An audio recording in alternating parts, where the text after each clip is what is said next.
गजाननं भूतगणादिसेवितं कपित्थजम्बूफलचारुभक्षणं उमासुतं शोकविनाशकारकं नमामि विघ्नेश्वरपादपङ्कजं। वक्रतुण्डमहाकाय सूर्यकोटिसमप्रभा निर्विघ्नं कुरु मे देव सर्वकार्येषु सर्वदा। गुरुब्रह्मा गुरुविष्णु गुरुदेवो महेश्वर गुरु साक्षात् परब्रह्म तस्मै श्री गुरवे नमः। या देवी सर्वभूतेषु बुद्धिरूपेण संस्थिता नमस्तस्यै नमस्तस्यै नमस्तस्यै नमो नमः। या देवी सर्वभूतेषु शक्तिरूपेण संस्थिता नमस्तस्यै नमस्तस्यै नमस्तस्यै नमो नमः। वंदे देवम् उमापतिं सुरगुरुं वंदे जगत्कारणं वंदे पन्नगभूषणं मृगधरं वंदे पशूनां पतिं वंदे सूर्यशशाङ्कवन्निनयनं वंदे मुकुन्दप्रियं वंदे भक्तजनाश्रयं च वरदं वंदे शिवं शङ्करं। शान्ताकारं भुजगशयनं पद्मनाभं सुरेशं विश्वाधारं गगनसदृशं मेघवर्णं शुभाङ्गं लक्ष्मीकान्तं कमलनयनं योगिभिर्ध्यानगम्यं वन्दे विष्णुं भवभयहरं सर्वलोकैकनाथं। कृष्णाय वासुदेवाय हरये परमात्मने प्रणतक्लेशनाशाय गोविन्दाय नमो नमः। ओम नमो भगवते वासुदेवाय। ओम नमो भगवते वासुदेवाय। ओम नमो भगवते वासुदेवाय। ओम नमो भगवते वासुदेवाय। ओम नमो भगवते वासुदेवाय। नारायण नारायण नारायण।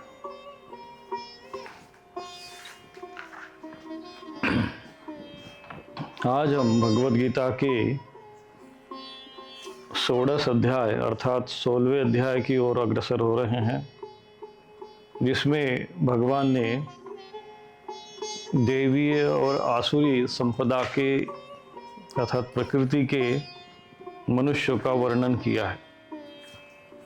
शंकराचार्य जी इस पर व्याख्या करते हुए कहते हैं कि देवी आसुरी राक्षसी च इति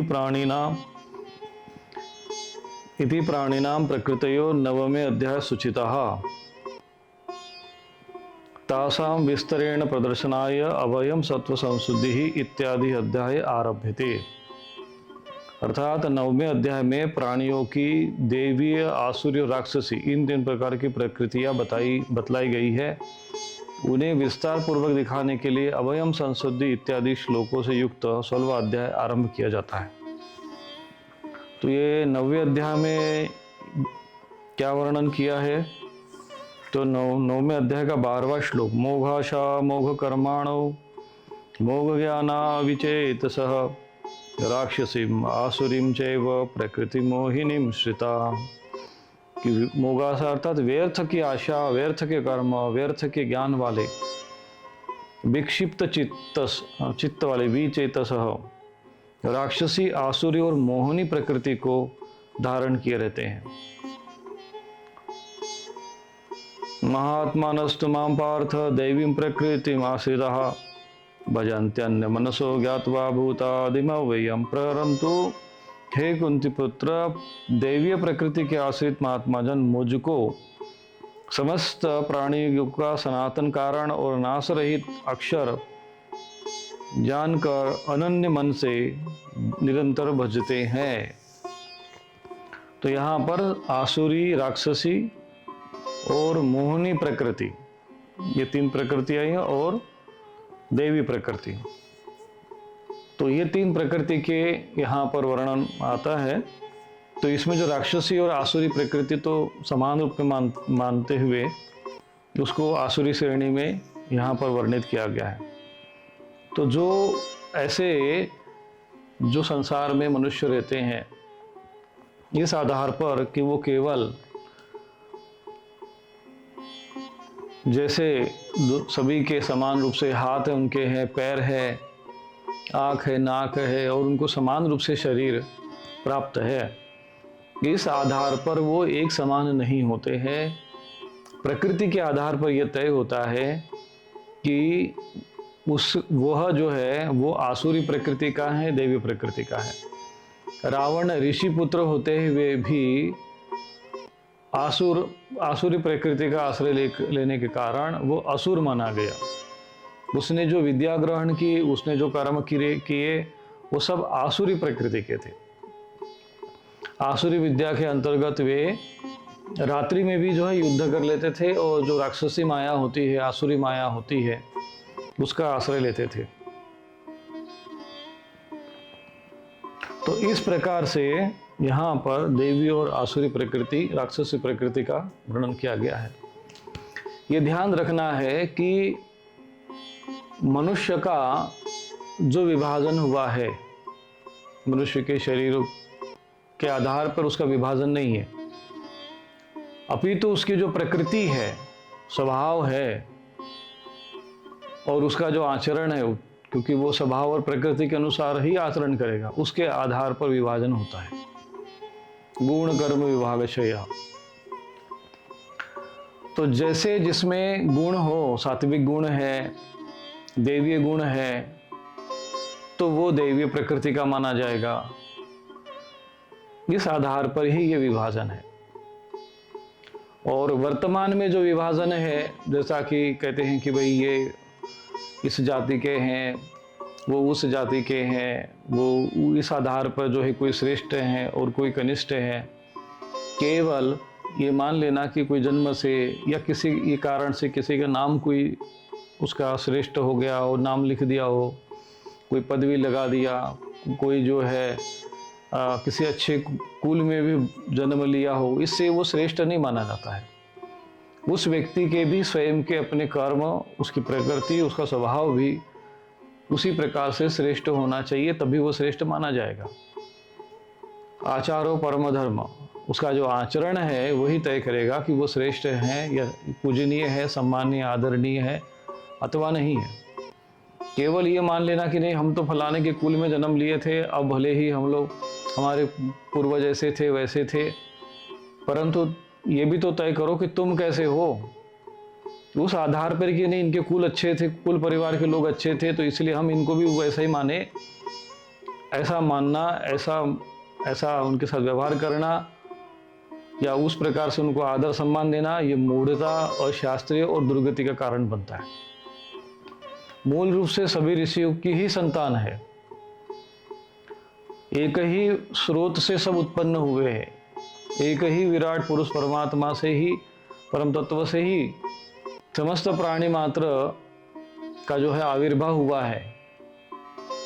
परंतु जो विभाजन हुआ है उसके गुण, कर्म, स्वभाव के अनुसार, शरीर के आधार पर जो विभाजन है वो केवल दो ही है, एक स्त्री रूप में, एक स्त्री शरीर और एक पुरुष शरीर, मनुष्य का जो विभाजन है।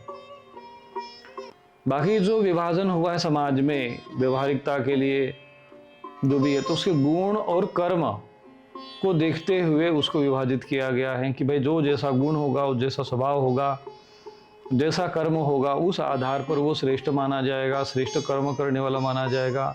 उस आधार पर उसको उसके साथ वैसा व्यवहार करना चाहिए, किसको आदर देना चाहिए, किसको कितना आदर प्रतिशत आदर देना चाहिए, कितना नहीं देना चाहिए,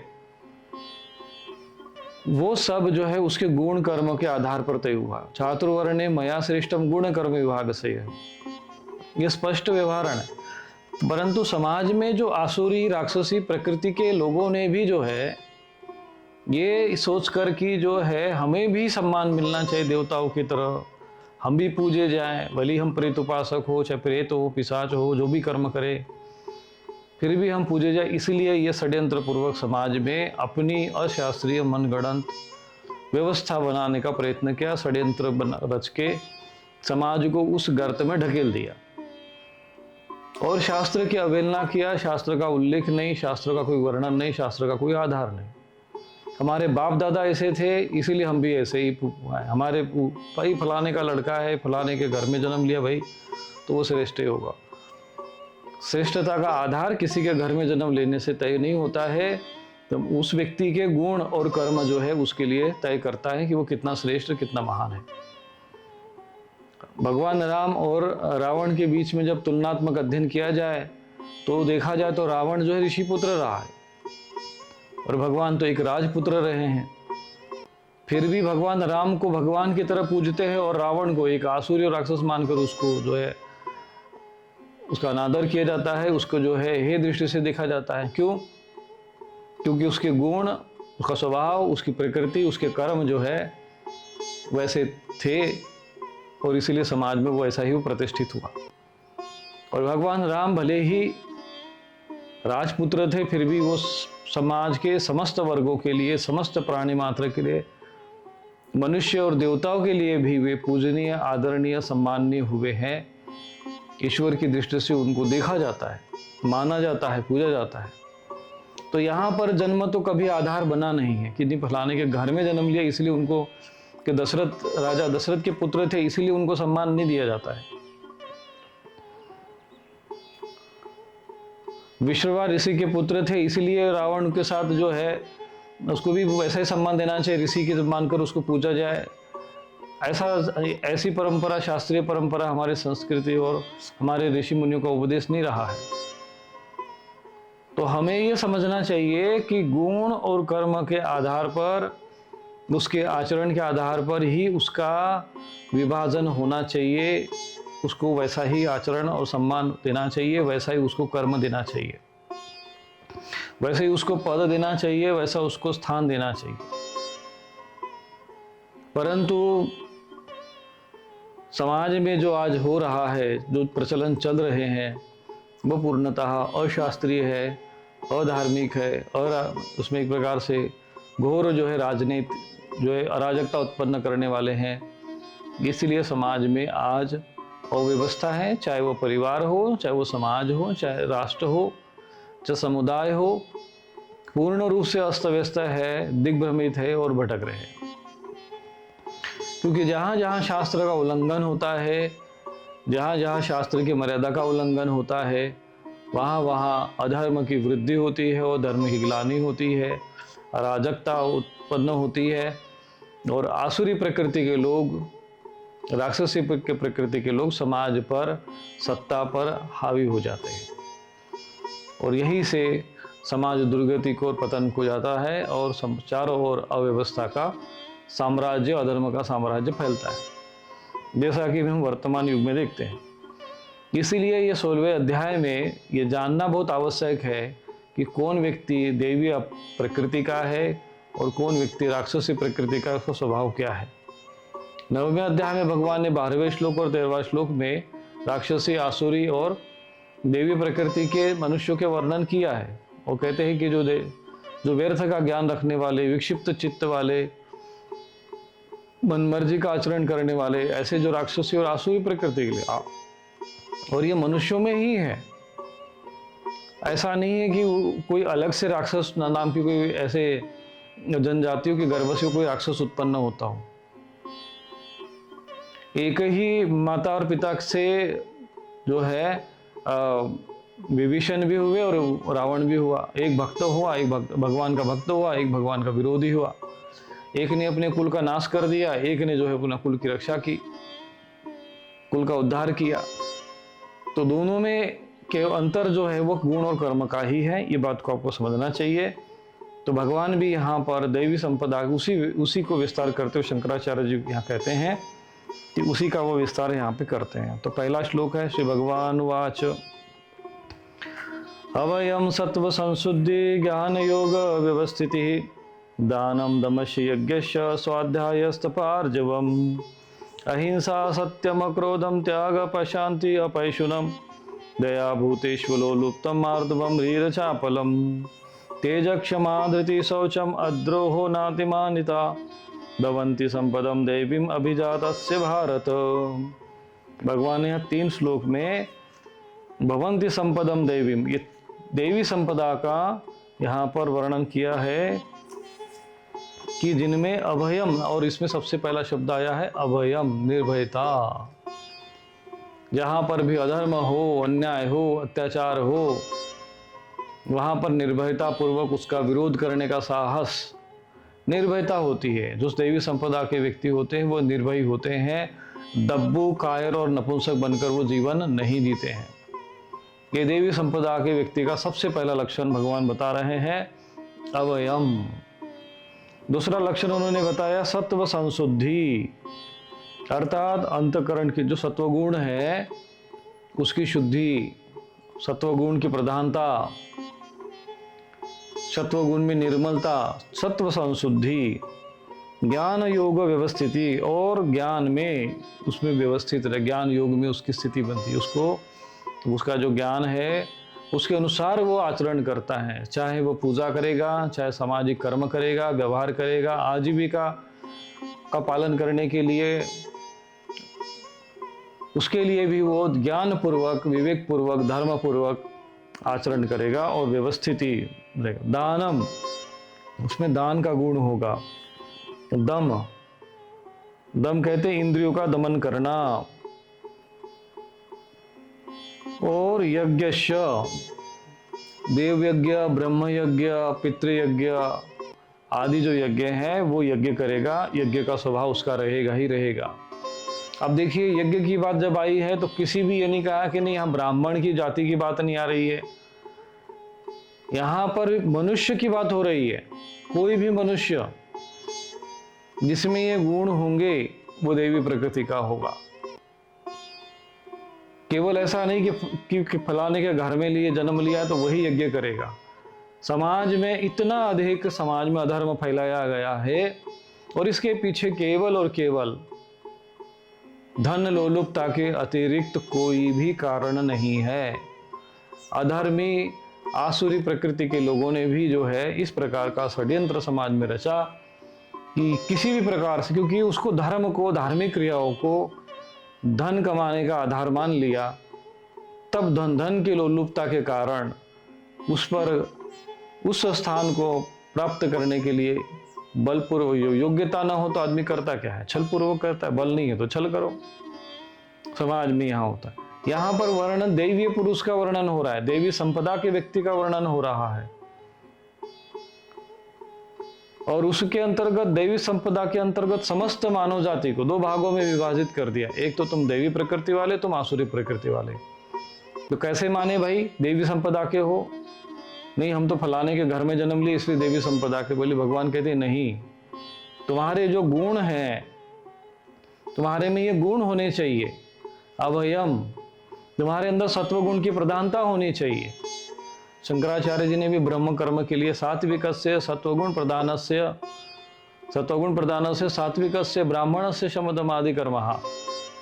जब तक तुम्हारे में सत्वगुण की प्रधानता नहीं रहेगी, तुम समाज में कोई भी श्रेष्ठ कर्म नहीं कर सकते हो, ब्रह्म कर्म नहीं कर सकते हो। यदि सत्वगुण का अभाव है, सत्व संशुद्धि नहीं है, ऐसे व्यक्ति को यदि कोई ब्रह्म कर्म में लगा दिया, ब्राह्मण कर्म में लगा दिया, पुरोहित कर्म में लगा दिया, तो ऐसा व्यक्ति आसुरी और तामसी प्रेतों को ही पूजेगा, असुरों को ही, प्रत्येक उसकी दी हुई आहुति या यज्ञ में असुरों का ही पोषण करेगी, असुरों को ही प्राप्त होगी, देवताओं को प्राप्त नहीं होगी। रजस और तमस की प्रधानता हो, ऐसा व्यक्ति धन के लोभ में ही कर्म करेगा, फिर सत्व गुण की प्रधानता नहीं है।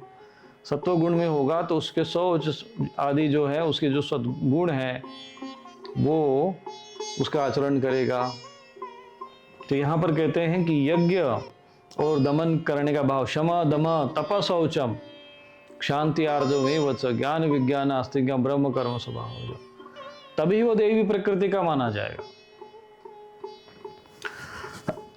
तो इसलिए आज जो है आप ये तय कर लो कि तुम्हारी प्रकृति कौन सी होनी चाहिए, तुम कौन सी प्रकृति के हो, राक्षसी प्रकृति के हो, आसुरी प्रकृति के हो अथवा देवी प्रकृति के हो। ये तुम्हें आज अपने चिंतन से देख लेना चाहिए। तो उसका स्वभाव रहेगा यज्ञस्य, स्वाध्याय, स्व का अध्याय करने वाला। स्व अध्याय को मिलाकर बनता है स्व अर्थात आत्मा। आत्मा के विषय में जानने की जिसमें जिज्ञासा हो, उसके लिए वो अध्ययन करेगा, मनन करेगा, श्रवण करेगा। ऐसा व्यक्ति जो है देवी संपदा से युक्त माना जाता है। स्तप आर्जवम, तप और आर्जव, उसके अंदर कष्ट पालन करे, व्रत आदि करना, तप आदि करना, शरीर को आवश्यकता पड़ने पर कष्ट सहन करना, यज्ञ के लिए, साधना के लिए, उपासना के लिए कष्ट सहन करने वाला। ये नहीं कि गर्मी का दिन आ गया तो भाई हम कैसे साधना करें, कैसे उपासना करें।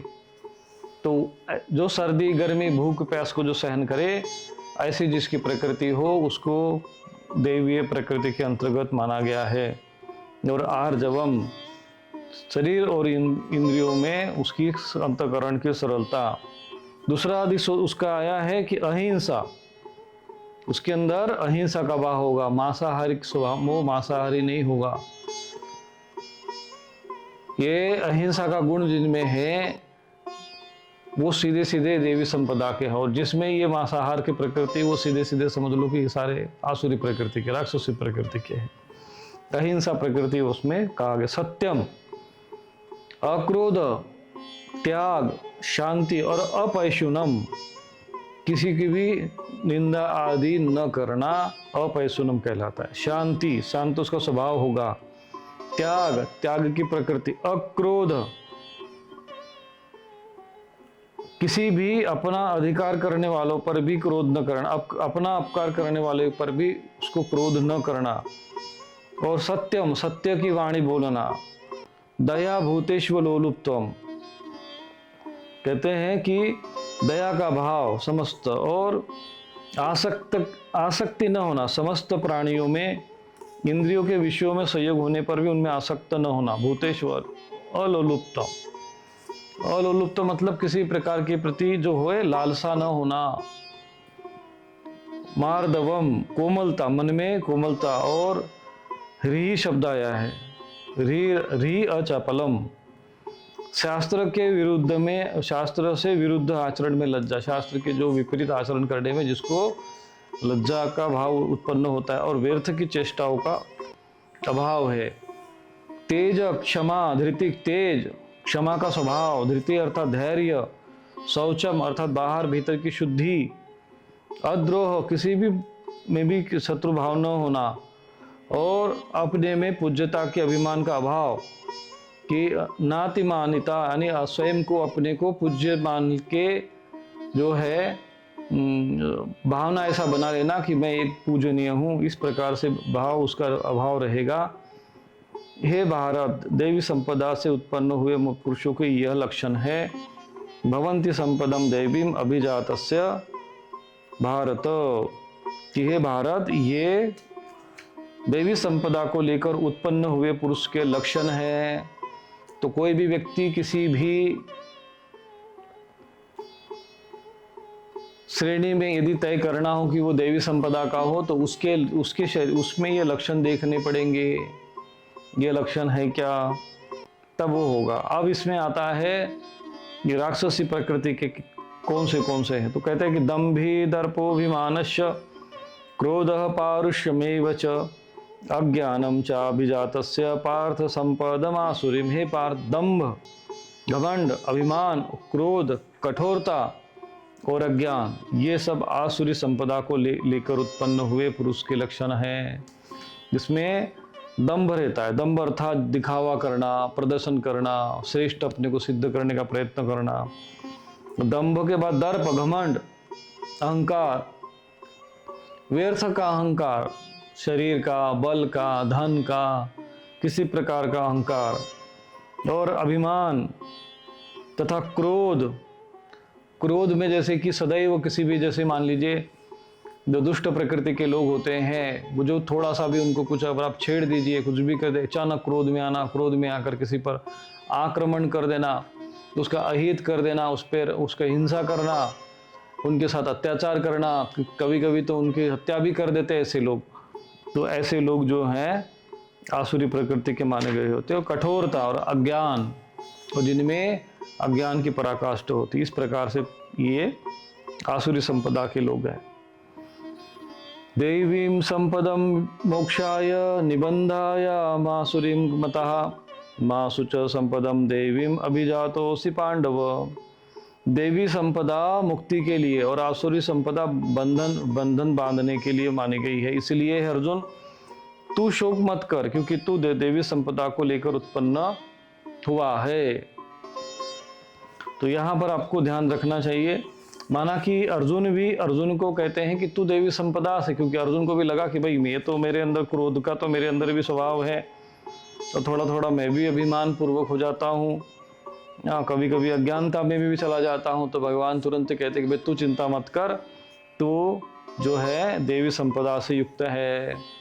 क्यों? क्योंकि जो भी वो क्रोध कर रहा था युद्ध के समय में, तो यदि राजा क्रोध न करे तो युद्ध कैसे करेगा, सैनिक क्रोध नहीं करेगा तो युद्ध कैसे करेगा, हंसते हुए क्रोध तो युद्ध तो हो नहीं सकता है।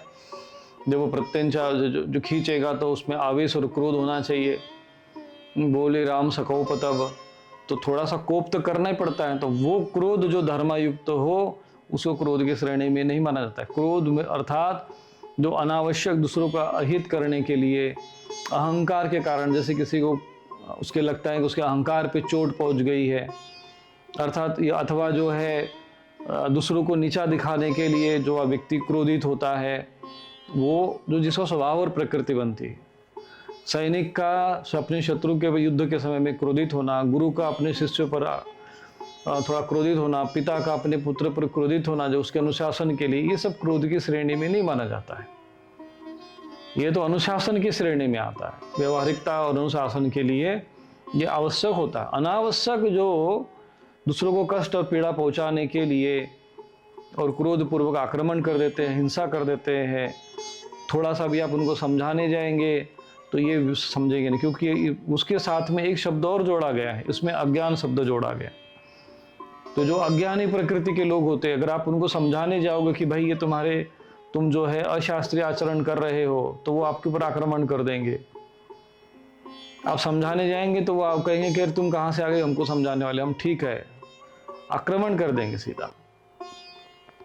तो ऐसे जो मूढ़ जो लोग होते हैं अज्ञानी, क्योंकि इसमें भगवान ने अज्ञान शब्द को जोड़ा है। अब वैसे ही कठोर, अज्ञानम चाभिजातस्य पार्थ संपदमासुरीम, जो अज्ञान से होते हैं जिनमें विनम्रता नहीं होती। साधु संत गुरु माता पिता भी अगर कोई शुभ वचन कहे तो वो जो जिनको विपरीत लगते हैं, ऐसे सारे मूढ़ जो है आसुरी प्रकृति के माने जाते हैं। जब बात धर्म की करो, शास्त्र की करो, तो उनमें क्रोध आता है, क्योंकि वो उनके कहीं ना कहीं स्वार्थ पर जो है, उनकी अज्ञानता पर, उनकी मूढ़ता पर वो आक्रमण करते हैं। आक्रमण होता हुआ उनको लगता है और वो क्रोधित होते हैं। ये नहीं कि वो उसका उत्तर जो है उसी तरह से शास्त्र पद्धति से, शास्त्रोक्त पद्धति से उसका उत्तर दे, ऐसा नहीं। तो इस प्रकार से जब वो पराजित होते हुए देखते हैं तब वो क्रोधित हो जाते हैं। शास्त्र विपरीत उनको यदि कहा जाए कि तो आचरण कर रहे हो, तो वे उसको स्वीकार न करके, उस पर शास्त्रार्थ न करके, विचार मंथन न करके मूर्खतापूर्वक कहेंगे कि नहीं हम ही सत्य है, तुम कौन होते हो जो हमें समझाने आ गए। तो ऐसे समझ लो कि ये सब आसुरी और राक्षसी प्रकृति के लोग हैं। ये सुनने को ही तैयार नहीं होंगे, शास्त्र की बात करना नहीं। जो उनको लगता है कि हम जो आचरण कर रहे हैं वही बिल्कुल ठीक है। यदि उनसे प्रश्न किया जाए कि भाई आप जो आचरण कर रहे हो कौन से धर्म के शास्त्र के अनुरूप है, आप हमें इसका वर्णन बताइए, कोई प्रमाण दीजिए, तो वो तुरंत ही क्रोधित हो जाएंगे। उनको कहा जाए कि नहीं ये गांजा पीना, ये भांग खाना, ये शराब पीना, ये रात रात भर जो है माइक पर शराब भांग गांजा का दम लगाकर चिल्लाते रहना, कि भयानक धर्म के नाम पर डीजे बजाकर जो लोगों को पीड़ित करना, ये कौन सा धर्म है भाई। अगर तुम आप ऐसे लोगों से कुछ कहने जाओगे तो ये आप क्रोधित होकर आप पर ही आक्रमण कर देंगे। क्यों? क्योंकि ये आसुरी प्रकृति के लोग हैं। इसलिए इनको जो है शासन प्रशासन ही दंडात्मक रूप से इनको, ऐसे लोगों के लिए दंड के माध्यम से इनको नियंत्रित किया जाता है। ये लोग शास्त्र के माध्यम से नहीं, शब्द के माध्यम से नहीं समझते हैं। तो अर्जुन को भी भगवान कहते तू शोक मत कर कि तू देवी संपदा लेकर उत्पन्न हुआ है। भगवान आगे कहते द्वो भूत सर्गो लोकेस्मिन् देव आसुरी एव च देवो विस्तरश प्रोक्त आसुरीं पार्थ में शृणु। हे अर्जुन, इस लोक में मनुष्य समुदाय दो ही प्रकार, मनुष्य समुदाय को दो भागों में विभाजित किया है। दो भूत सर्गो, जो भूत सर्गों का यहाँ बात आई है तो प्राणी, समस्त प्राणी, परंतु यहाँ विशेष रूप से मनुष्य की बात हो रही है, तो इसलिए यहाँ पर मनुष्य समुदाय ये अर्थ लिया गया है। तो भगवान कहते एक तो देवी प्रकृति वाला होता है समुदाय, और दूसरा आसुरी प्रकृति वाला होता है। उनमें से दैवीय प्रकृति वाला तो विस्तार पूर्वक कहा गया, अब तो आसुरी प्रकृति वाले मनुष्य समुदाय का विस्तार पूर्वक मुझसे सुन। भगवान कहते हैं कि दो ही प्रकृति के मनुष्य संसार में है। अब चूंकि संसार में भगवान ने ही बनाया, सृष्टि रचना की है, तो उसी समय उन्होंने दो प्रकृति के मनुष्य बना दिए थे। अब चूंकि वो स्वयं ही सृष्टि करता है तो उनको पता है कितनी प्रकृति कितने प्रकार का है, कितने प्रकार के नहीं है। तो सृष्टि के आरंभ में इस दो प्रकृति के मनुष्य को, या यहाँ पर दो भूत सर्गो है ना, भूत सर्गो, भूत या भूत से संबंध यहाँ पर समस्त प्राणी समुदाय होता है, परंतु यहाँ चूंकि चर्चा यहाँ मनुष्य की हो रही है, इसलिए मनुष्य की चर्चा, तो दो प्रकार का वर्णन यहाँ पे आता है। तो भगवान कहते तुमने तो देवी प्रकृति का तो सुन लिया, अभयम सत्व संशुद्धि वगैरह होती है, अब तुम असुरों का विस्तार पूर्वक सुन ले, जिससे ये पता चले कि ये असुरी प्रकृति का है और हमें ऐसा आचरण नहीं करना चाहिए। भगवान कहते हैं प्रवृत्तिम च निवृत्तिम च जनाः न विदुरासुरः न शौचम नापि नाचारो न सत्यम तेषु विद्यते। अब ये जो आसुरी स्वभाव वाले लोग कैसे होते हैं, भगवान कहते हैं कि ये आसुरी स्वभाव वाले मनुष्य प्रवृत्ति और निवृत्ति इन दोनों को नहीं जानते हैं। इनको नहीं पता है कि प्रवृत्ति कैसे होगी, संसार में जीवन यापन करते समय हमें किस प्रकार से धर्म, अर्थ और काम, मोक्ष, इन सब चीज़ों का ज्ञान प्राप्त हो, कैसे आचरण करना चाहिए, उनको बिल्कुल ज्ञान नहीं होता है। और न निवृत्ति का ज्ञान होता है, वो उसी में संसार में उसमें लीन रहते हैं, उसमें से संसार कर्म से भी वो निवृत्त कैसे हो जाए, अर्थात संन्यास आदि मार्ग पर कैसे अग्रसर हो, इसका भी उनके पास ज्ञान नहीं रहता है। इसीलिए उनमें, और जब इस प्रकार का उनका स्वभाव होता है कि जो उनको कोई न प्रवृत्ति से मतलब है न निवृत्ति से मतलब है, तो भगवान कहते हैं उनमें न तो बाहर भीतर की शुद्धि नहीं होती। फिर वो जैसे मन मार जब उठे तो तुरंत सबसे पहले चाय पी लेंगे, भोजन खा लेंगे, नहाए स्नान किया नहीं चल जाएगा, 2-3 दिन स्नान नहीं किया, इस प्रकार से वो उनकी अशुद्धता का आचरण यहाँ पर उनका दिखेगा। न तो उनमें बाहर की शुद्धि होगी, न भीतर की शुद्धि होगी, न उनका श्रेष्ठ आचरण होगा, और न ही उनका सत्य भाषण होगा।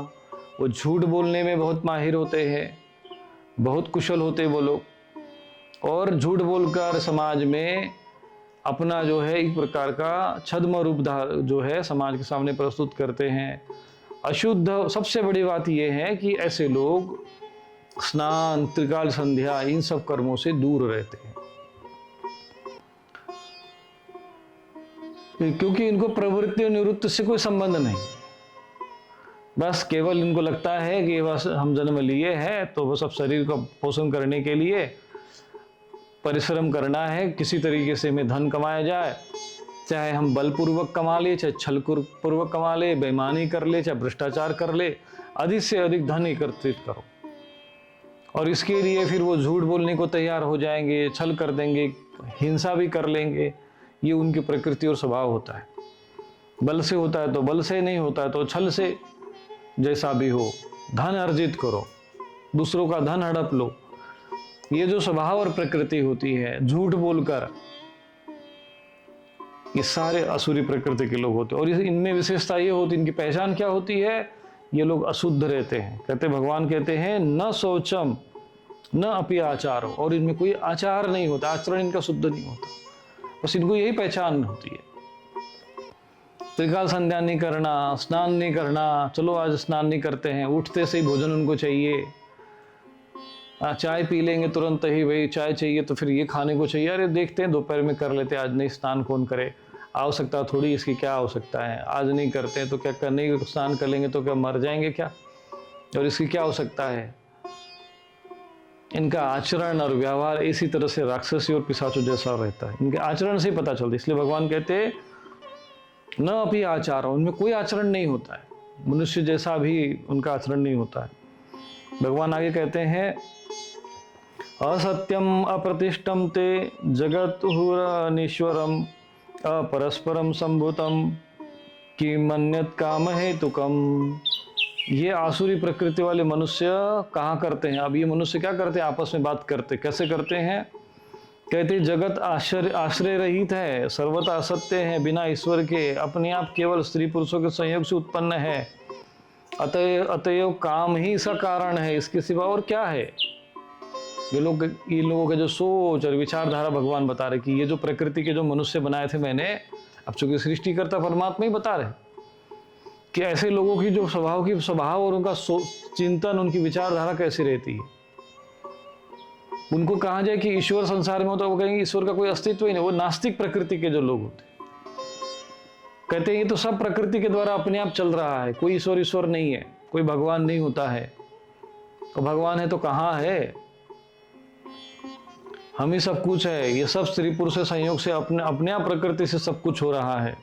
कोई ईश्वर नहीं, कोई देवता नहीं। मरने के बाद किसने देखा है? ये सब जो है ये धर्म के नाम पर ये लोग जो है समाज में अधर्म करने, कुकर्म करने वाले लोग हैं। कई ऐसे लोग होते हैं कहते हैं कि ये तो बस धर्म तो है, अफीम की गोली है। इस तरह के समाज में अधर्म लोग समाज में फैलाने के लिए ये आपस में बात करते हैं। इसलिए कहते हैं कि बस स्त्री पुरुष का संयोग हो गया, उत्पन्न हो गया, किसने देखा, कौन आया। इस प्रकार की ये आपस में चर्चा करते हैं, सर्वथा असत्य व्यवहार करने वाले और अनिश्वरम, ईश्वर में आस्था नहीं रखते हैं लोग। भगवान थोड़ी विस्तार पूर्वक बता रहे हैं क्योंकि उन्होंने ही बनाया तो उनको पता है कैसे प्रकृति के लोग होते हैं।